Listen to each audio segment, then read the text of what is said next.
Hello दोस्तों, एक बार मैं फिर से आपके सामने प्रस्तुत हुआ हूँ समर क्लासेस के माध्यम से लेकर आपके सामने एक बेहतरीन टॉपिक शंकु परिच्छेद, जिसे आप अंग्रेजी में कोनिक सेक्शन कहते हैं। मैं पिछली कक्षाओं में आपको शंकु परिच्छेद के संबंधित कई सारे बातों से आपको परिचय कराया, जिसमें मैंने आपको बताया कि शंकु कैसे बनता है, शंकु पर कोई समतल प्लेन पड़ता है तो किस प्रकार कटता है, तब वृत्त का निर्माण होता है, किस प्रकार उस शंकु को काटा जाता है तो इलिप्स का निर्माण होता है। इट मीन्स कह सकते हैं आप दीर्घ वृत्त किस प्रकार काटा जाता है कि पैराबोला या परवलय का निर्माण होता है, किस प्रकार शंकु पर प्लेन से काटा जाता है, इस पर अतिपरवलय बनता है। इतनी सारी बातों से मैंने आपको परिचय कराया। अब जो है एक एक टॉपिक के बारे में अच्छे से समझते हैं, फिर इससे संबंधित एक्सरसाइजों के बारे में एक सवाल के माध्यम से आगे के प्रश्नावली को हल करेंगे। जैसे पहला टॉपिक में आपका दिया गया है मित्रों, वृत्त। वृत्त को हम समझेंगे वृत्त कैसे है। जैसे वृत्त की बात है तो वृत्त का समीकरण कैसे ज्ञात करते हैं आपको बताया जाता है। जैसे कोई एक स्थिर बिंदु है, यहाँ पे मैंने लिया कोई स्थिर बिंदु है, एक स्थिर बिंदु है और एक आपका चर बिंदु है। अगर इसके निर्देशांक मैंने मान लिए a, b और इसके निर्देशांक मान लिए p, x, y, स्थिर बिंदु तो चल नहीं सकता, बिल्कुल स्थिर रहेगा। और यहाँ से यहाँ तक की दूरी मैंने r मान ली। इसी डिस्टेंस से डिस्टेंस मतलब बराबर डिस्टेंस से ये आगे बढ़े, किसी भी प्रकार का चेंज ना हो। कुल मिला के इसकी जो भी डिस्टेंस यहाँ है, यहाँ से यहाँ तक की है, वो चारों तरफ जो राउंड करेगा इसकी डिस्टेंस वही हो। इस प्रकार से अगर घूमता है तो ये एक अपना वृत्त का कार्य करता है। बिंदुओं का समुच्चय होगा और जो तल स्थिर बिंदु से समान दूरी पर घूमेगा वो आपका वृत्त कहलाएगा। अब इसके समीकरण पर बात कर लेते हैं। वृत्त के समीकरण को कैसे ज्ञात करते हैं तो मित्रों, इसके समीकरण को ज्ञात करने के लिए हम दो बिंदुओं के बीच की दूरी के फार्मूले से इसके समीकरण को ज्ञात करेंगे। अब दो बिंदुओं के बीच की दूरी मैंने आपको प्लीज सरल रेखा में भली बात कि r बराबर अंडर रूट में x1 माइनस x2 का whole square, y1 minus y2 का होल स्क्वायर। इसी के माध्यम से हम इन बिंदुओं को रख देंगे और इन बिंदुओं को सॉल्व कर लेंगे, आसानी से ये आपका आ जाएगा। जैसे इसके बिंदु हमने h, k मान रखे हैं तो इसकी जगह पे आपका ये हो गया, एक x हो गया, ये x1, y1 ये आपका हो जाएगा। मैंने इसको रख दिया, ये इस प्रकार से आ गया। फिर इसका रूट हटाए तो ये आपका वृत्त का व्यापक समीकरण आ गया। वृत्त का व्यापक समीकरण आपका ये आ गया। उसके बाद यदि हम a व b का या h का मान यहाँ पे h या मान सकते हैं, या a व b जो भी मानना चाहें, h या k का मान यदि 0 हो तो आपका वृत्त का समीकरण एक आपका ये बनेगा। इसके माध्यम से, इस समीकरण माध्यम से हम एक वृत्त का समीकरण और ज्ञात करते हैं जो आगे है। देखिए, जैसे हमने इसको तोड़ दिया दो घात समीकरण, इस स्क्वायर वाले फार्मूले में इसको भी तोड़ दिया, ये तोड़ने पे ये आया, ये इस प्रकार हो गया। मैंने x y को एक तरफ कर लिया और ये x वाले को एक तरफ कर लिया। फिर मैंने क्या किया, यहाँ पे माइनस एच को मैंने g मान लिया और यहाँ माइनस k को f मान लिया। उसकी जगह मैंने g रख दिया और उसकी जगह मैंने f रख दिया। उसके बाद इस पूरे पार्ट को, ये r भी यहाँ मानेंगे, इस पूरे पार्ट को मैंने c मान लिया, इस पूरे पार्ट को। तो ये एक प्रकार का आपका समीकरण ये जाके बना। ये भी आपका एक वृत्त का व्यापक समीकरण है। जब आपका इसमें केंद्र माइनस जी और एफ हो तो इसका केंद्र, पहले आप उसमें उस आगे में एच कॉमा के मानते थे, तो यहाँ पे एच और के की वैल्यू ये ली, तो इसका केंद्र इस समीकरण के लिए -g-f हो जाएगा। अब इसकी त्रिज्या कैसे क्या करेंगे, त्रिज्या जो है सी की वैल्यू ये है। अब यहाँ से ये भी आपका आर है, हमने क्या किया पक्षांतर कर लिया, आर इधर आ गया, ये इधर हो गया। अब इसके बाद इसको करने से ये आपकी त्रिज्या आ गई, ये आपकी त्रिज्या आ गई। अब यहाँ पे वृत्त कब संभव है, इन केसों में वृत्त कब संभव है ये चीज़ें बताइए। यदि त्रिज्या आपकी 0 के बराबर आती है तो बिंदु जो है वृत्त का बनेगा, और यदि जो है इसकी त्रिज्या 0 से बड़ी आ जाती है तो ये वास्तविक वृत्त होगा, मीन्स रियल वृत्त बनेगा। ये जो दूरी होगी वो समान दूरी में अपना ये चारों तरफ पथ से घूमेगा। यदि त्रिज्या का मान 0 से छोटा आ जाता है तो इस पे वृत्त का निर्माण नहीं हो सकता, ये काल्पनिक होगा। अब इसी क्रम में यदि वृत्त के व्यास के सिरों ज्ञात हों, सिरों के बारे में अगर पता हो तो इसका समीकरण क्या जाके बनेगा। मान लीजिए आपका एक सिरा ये है, एक सिरा ये है, तो ये दो सिरे हैं, तो हम इनको यहाँ से इसको मिला लेते हैं। आप लोगों ने कक्षा 9 की क्लास में पढ़ रखा है कि अर्धवृत्त पर बना कोण 90 अंश के बराबर होता है। अब 90 अंश के जब बराबर होगा तो ये आपका यहाँ से इसकी प्रवणता के बारे में बात करेंगे, तो एक इसकी प्रवणता ज्ञात कर लेंगे, एक इसकी प्रवणता ज्ञात कर लेंगे। पिछली एक्सरसाइज में आपको बताया गया है कि प्रवणताओं का गुणन यदि लंबवत हो एक दूसरे 90 अंश है तो इस पे लंबवत होगी, प्रवणताओं का गुणनफल -1 के बराबर होता है। तो यहाँ से आपकी AP भुजा बराबर ये हो जाएगा, BP भुजा ये हो जाएगा। मैंने क्या किया, सब मानों को रख दिया, सॉल्व कर लिया, आपका ये आया, फिर ये हो गया। तो ये एक आपका वृत्त का समीकरण एक ये है जब उसके दो निर्देशांक दिए गए हों। तो ये वृत्त का सामान्य परिचय है। इस सामान्य परिचय से आप वो एक्सरसाइजों के सवालों को अपने तरीकों से अच्छे ढंग से सॉल्व कर सकते हैं। चलिए आते हैं एक्सरसाइज के क्वेश्चनों पे और ध्यानपूर्वक से देखते हैं। एक्सरसाइज के क्वेश्चनों में आप थोड़ा सा ध्यान देंगे, बहुत विशेष ध्यान नहीं देना है, थोड़ा सा ध्यान देंगे। आपको सवालों के बारे में भली बात से बताया गया है। जैसे कह रहा है निम्नलिखित प्रश्न 1 और 5 के प्रत्येक में वृत्त का समीकरण ज्ञात कीजिए। सब में यही पूछ रहा है केंद्र और त्रिज्या में जैसे आपका पहला प्रश्न दिया गया है, इसमें दिया गया है 0,2 और त्रिज्या दिया गया है 2।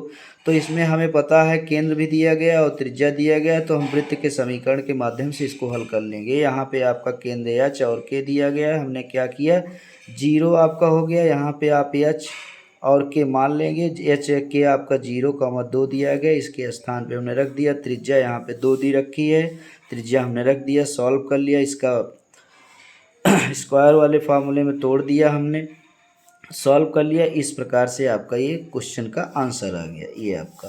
फिर आपका इसी प्रकार से दूसरे प्रश्न में भी आपका कह रहा है केंद्र -2,3 और त्रिज्या 4 इकाई है। तो वृत्त के समीकरण से हम क्या करेंगे, प्रश्न एक की भांति हम इसको हल कर लेंगे। यहाँ पे वृत्त का केंद्र रख दिया, इसमें भी रख दिया और यहाँ त्रिज्या रख दी, सॉल्व कर लिया। सॉल्व करने पे हमारा इस प्रकार से ये आंसर आ गया।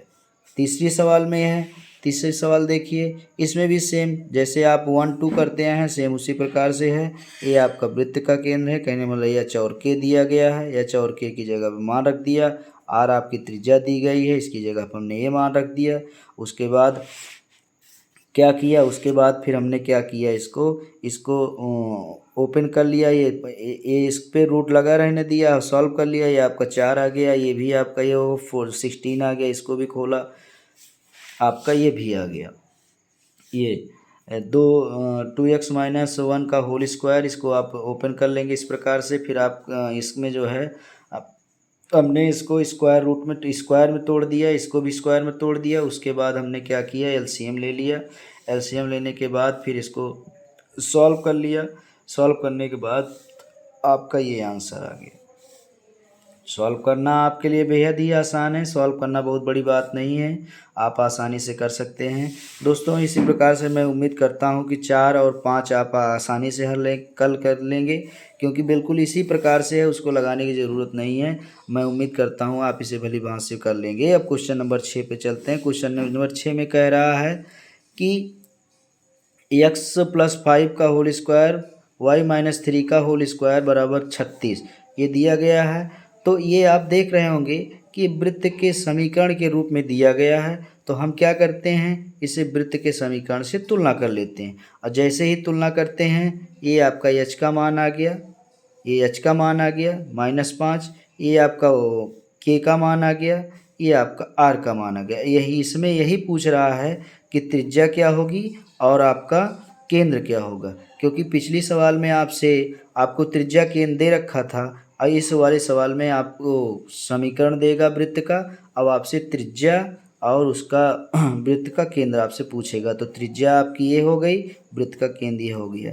आगे आइए, आगे के सवाल में आपका थोड़ा सा चेंज है। वृत्त का दूसरे प्रकार का जो समीकरण बताया गया है उस माध्यम से लगेगा। प्रश्न नंबर 7 में ये दिया गया है x square Y square -4x -8y -45 ये आपका दिया गया है। तो हम क्या करते हैं, वृत्त के समीकरण से इसकी तुलना कर लेते हैं। वृत्त का समीकरण व्यापक समीकरण दिया गया है x square plus y square plus का 2gx plus 2fy plus c। हमने क्या किया, तुलना कर लिया। तुलना करने पर आपका 2g बराबर -4 ये आ गया, जी बराबर ये हो गया, फिर 2f -8 हो जाएगा, ये आ गया। तो कहने का मतलब सी एफ जी तीनों के मान आ गए। इन तीनों के मानों से फिर हमें वृत्त का केंद्र और त्रिज्या ज्ञात करना है।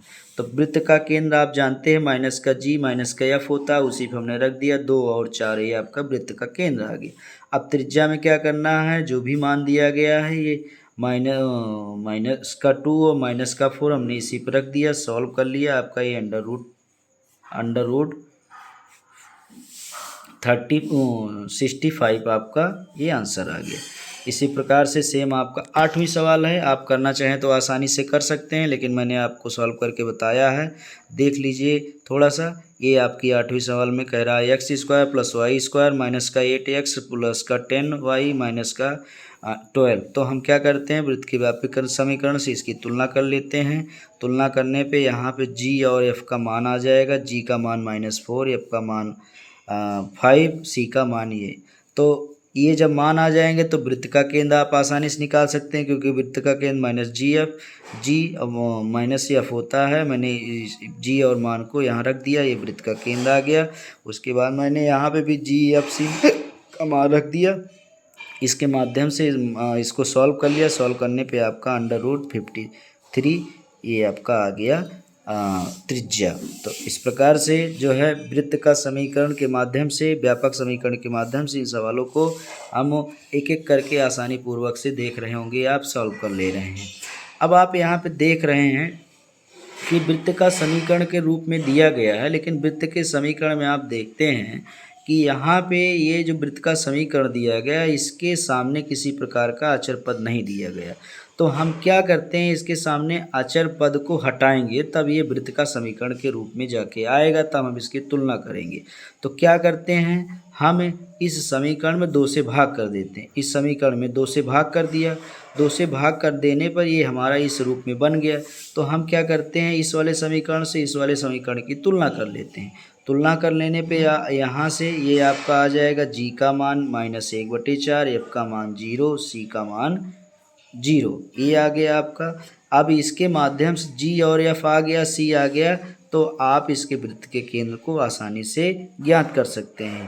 तो ये -4 आपका आ गया 0, ये वृत्त का केंद्र आ गया। और आपकी त्रिज्या ये मैंने सबका मान रख दिया, ये आपका ये आ गया 4 आपकी त्रिज्या आ गई। तो ये क्वेश्चन नंबर आपका 9 हो गया।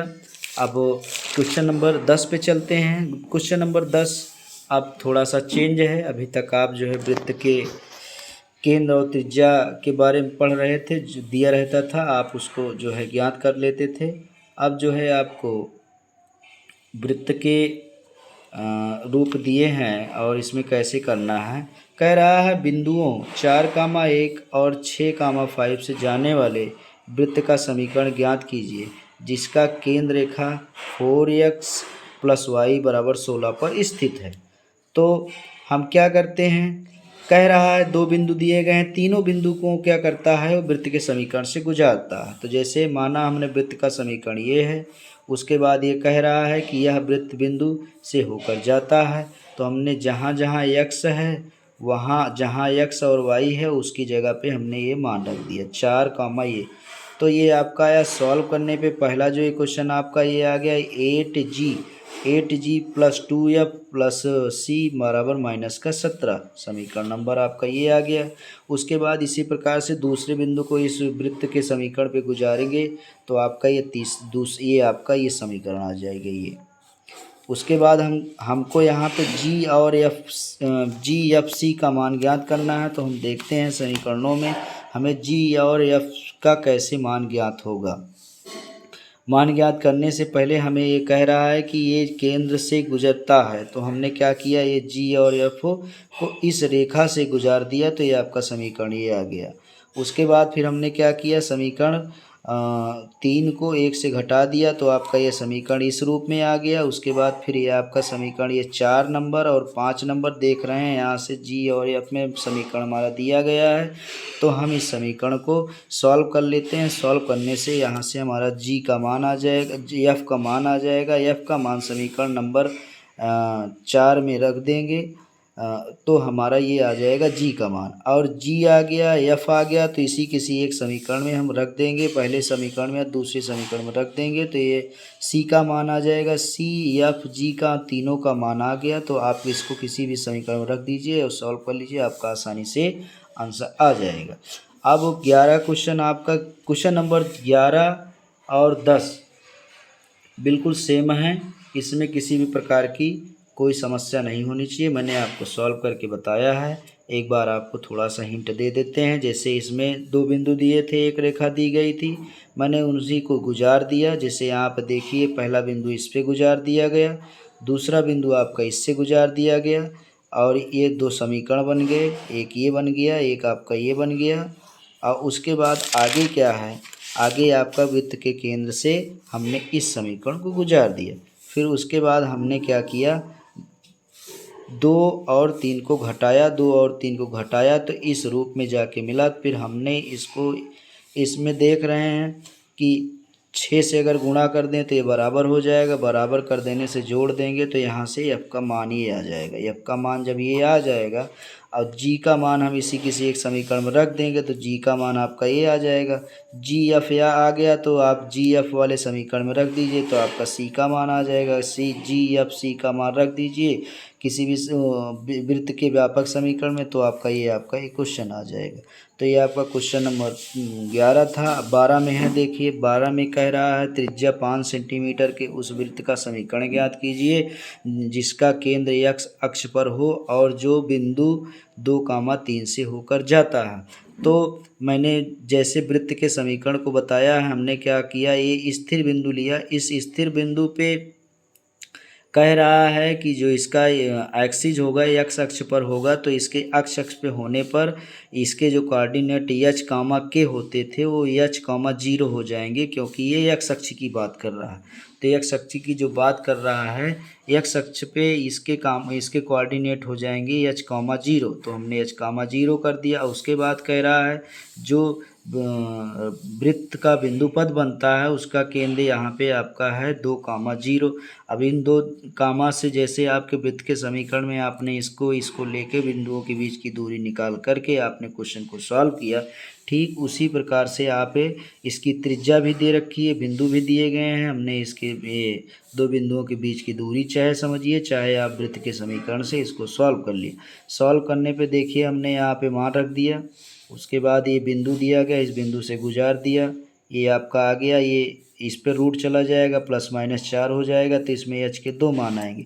एच के 2 मान आने पे आप एक बार प्लस में रखेंगे, एक बार माइनस में रखेंगे, तो आपका ये 2 प्रकार का एक क्वेश्चन आ जाएगा। क्वेश्चन नंबर 12 ये हो गया। अब क्वेश्चन नंबर 13 पे चलते हैं। क्वेश्चन नंबर 13 आप देखेंगे एक बार ध्यान से, कह रहा है कि 0,0 से होकर जाने वाले वृत्त का समीकरण ज्ञात कीजिए जो निर्देशांशों ए और बी के अंतःखंड पे काटता है। तो हमने क्या किया, एक वृत्त बनाया, ऐसा वृत्त बनाया जो निर्देशांकों ए और बी के अंतःखंड पे काटता है।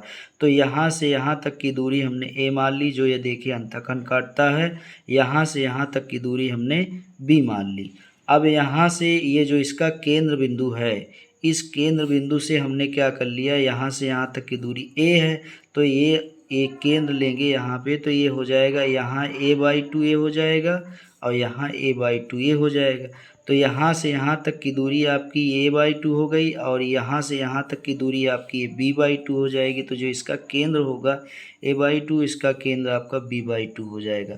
तो इसकी दूरी b/2, इसकी दूरी a/2। तो हम क्या करते हैं, पाइथागोरस प्रमेय से इनके बीच की एक कांड निकाल लेते हैं, ये दूरी निकाल लेते हैं। तो ये दूरी आपकी देखिए यहाँ पर निकाला हमने, ये देखिए ये आपका a² मीन्स लंब आधार का वर्ग प्लस लंब का वर्ग।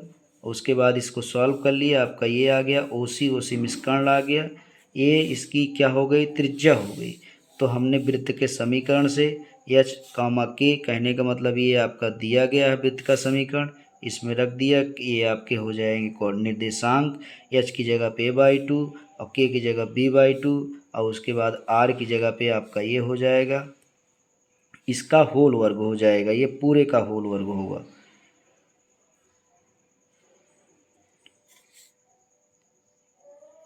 ये पूरे का होल वर्ग हो जाएगा। उसके बाद फिर क्या करेंगे, इसको हमने तोड़ दिया स्क्वायर के रूप में, इसको भी हमने तोड़ दिया, इसको खोल दिया। फिर देखते हैं यहाँ से काफ़ी चीज़ें कैंसिल हो जाएंगी। ये पूरा आपका ये पूरा ये कट जाएगा, बच क्या जाएगा, ax² + y² - ax, ये आपका वृत्त का समीकरण आ जाएगा।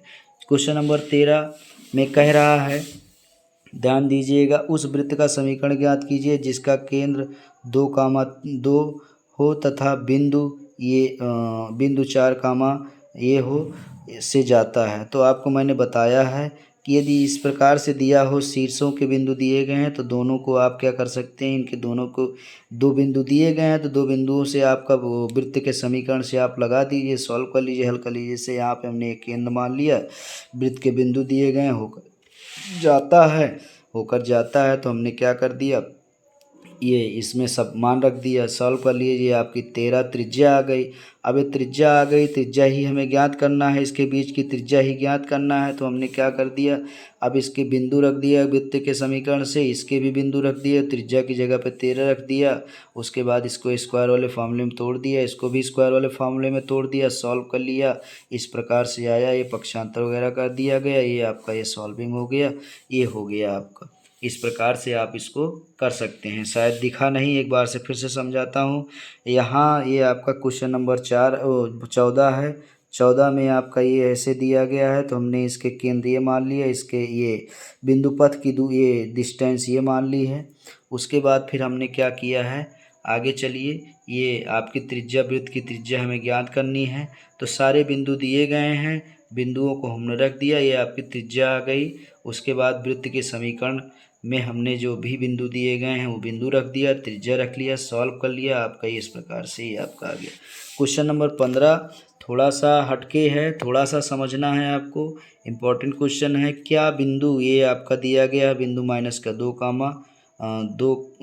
2.5, 3.5, वृत्त ये आपका दिया गया है, ये अंदर है कि बाहर, ये आपको बताना है। थोड़ा सा एक है, यदि वृत्त आपका ये आए, बिंदु पथ वृत्त होगा, या त्रिज्या आए इससे छोटा हो बड़ा हो, तो ये आपका ये नेचर होना चाहिए वृत्त का, तब ये अंदर बाहर हो। दिया गया वृत्त का समीकरण ये है, तो हमने वृत्त का समीकरण ये मान लिया। इसका केंद्र ये होगा, क्योंकि ये आपका वृत्त का समीकरण वृत्त का समीकरण तभी ये हो सकता है जब इसका केंद्र 0 होगा। तो ये हो गया केंद्र इसका 0, तो हमने एक डिस्टेंस यहाँ मान लिए, इसके एक कोऑर्डिनेट 0, 0, एक कोऑर्डिनेट ये हो गया। तो हमने वृत्त के समीकरण से इसको हल किया, तो ये आपका 17.5 आया। 17.5 का वर्गमूल निकालें तो 4.18 लगभग में आया, जो त्रिज्या से क्या है, बड़ा। अतः वृत्त अंदर की तरफ बनेगा, तो ये आपका जो बनेगा वृत्त अंदर की तरफ बनेगा। दोस्तों, यदि आपको ये वीडियो अच्छे लगा हो तो लाइक सब्सक्राइब न भूलें। धन्यवाद आपका, थैंक यू सो मच।